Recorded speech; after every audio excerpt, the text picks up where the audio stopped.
What's up guys, my name is Richard. Today I wanted to talk about positive and negative impermanent loss. Impermanent loss is one of those things that is really misunderstood in DeFi, even for people with years of experience. I made the same mistakes before and hopefully this video will save you from that.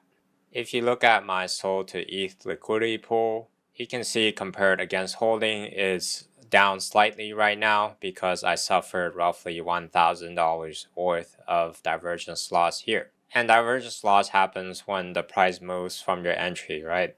I entered at 0.06 and now it's trading at 0.0794. And because I'm trying to gain Ethereum profit, I like to measure my prices in Ethereum.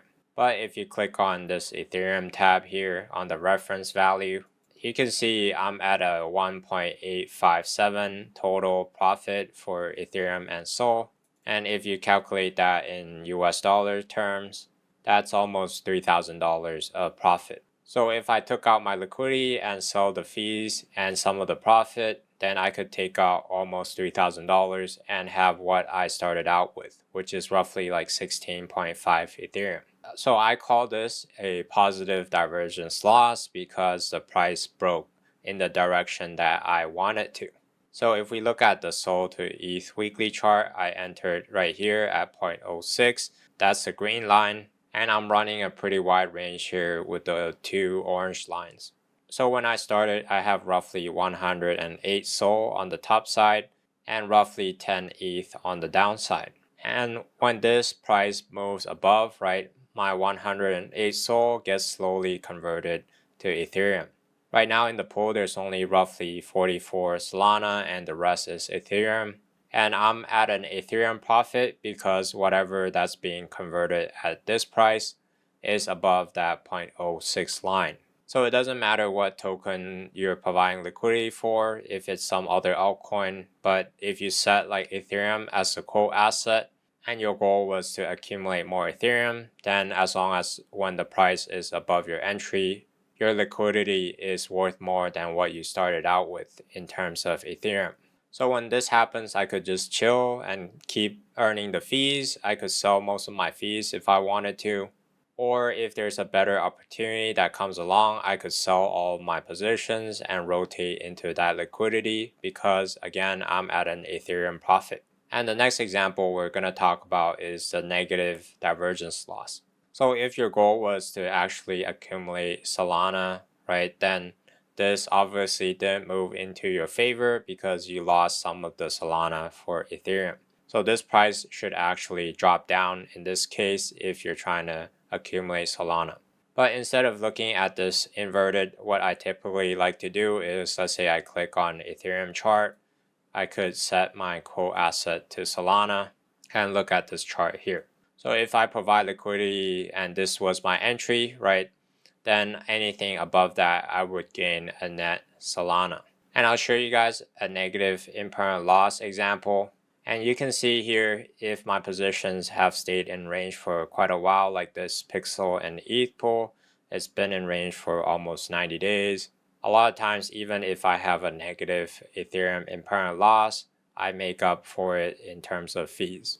And as the price recovers, this divergence loss would be less as well.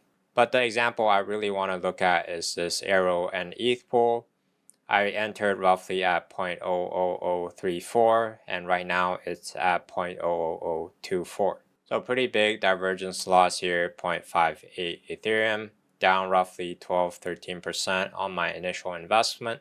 And some people only look at versus holding, right? Versus holding, you can see I'm outperforming just holding whatever I invested in, roughly like 1.44 ETH and 5,000 something Arrow. So I'm up roughly $67 compared to just holding those two assets. But really my goal is to accumulate more Ethereum with this, right? Because I put Ethereum in, I want more Ethereum out. And it doesn't make sense to measure your progress only based on compared to holding those two assets. If we look at Arrow and ETH chart here, you can see my entry is at 0.00034. Those two lines are my top range, right? The orange lines. And I entered here thinking that, the price might break above, but again, the price broke below, and that's fine. I'm still in this pool because I believe the price is gonna recover. So that's the first thing you could do when you're in this situation. You could wait for the prices to recover.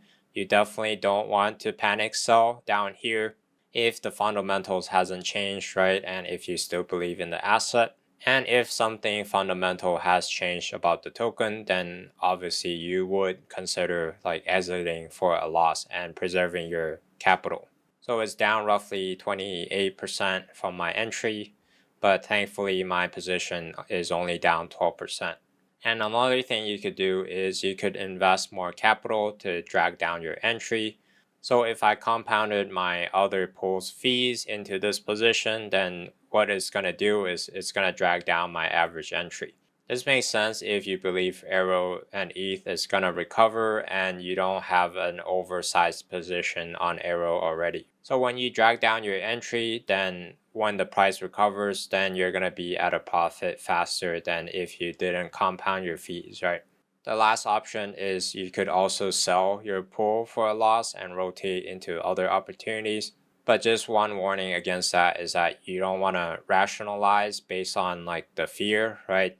And sometimes other opportunities just looks good because you're not in it yet, and like you might make the same mistake again when the price doesn't move into your favor. So one last example here just to solidify the concept. So if I entered into a Ethereum to USDC pool right now with a very wide range of $5,000 to $1,000, and let's just say my entry is roughly at $2,000. So if my goal was to make a US dollar profit, and in this case, US dollar is the pool asset, then I suffered a negative impermanent loss and I'm not able to exit the position without incurring some US dollar loss. But if my goal was to accumulate ETH, then this dropping breaks out in my favor. And when that happens, I could exit this position at an ETH gain and then rotate that ETH into other positions. So hopefully you guys see how like the entry and exit kind of plays into like the overall profit and loss you have. And for example, if Ethereum is trading like at resistance levels and your goal is to make a US dollar profit, then it doesn't make sense to do stuff like this, like setting really tight ranges here.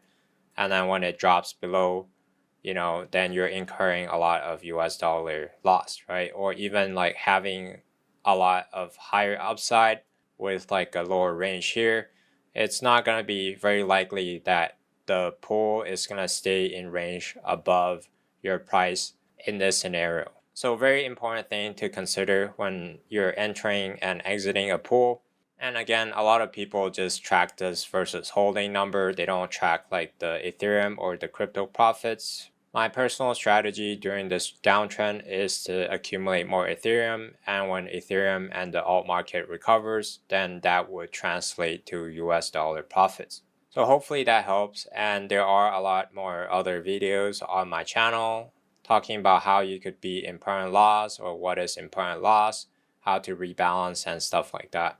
Thank you once again for watching. I'll catch you guys next time.